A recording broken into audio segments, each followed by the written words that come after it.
Welcome to Not Milk Never Milk. Subscribe if you're lactose intolerant. In this video, I will explain how to make a seamless cube. To begin, gather 6 perfectly identical square pieces. These will form the faces of your cube.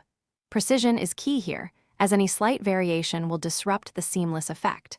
We'll focus on achieving perfect alignment and smooth transitions between each face, ensuring your final cube looks like a single, continuous object. This method guarantees a professional and polished result every time.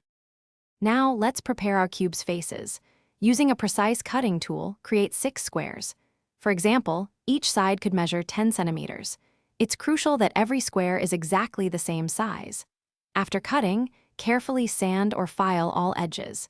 This step removes any burrs or rough spots, which are essential for achieving a truly seamless join later on. Smooth edges are the foundation of a perfect cube. Next, we'll join the edges. Apply a thin, even layer of your chosen adhesive along one edge of a square. Then, carefully bring a second square into contact, ensuring the edges align perfectly. Hold the pieces together firmly for about 30 seconds. For optimal results, use clamps or painter's tape to secure the joint while the adhesive cures.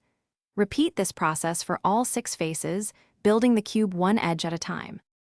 Finally, let's add the finishing touches to your seamless cube.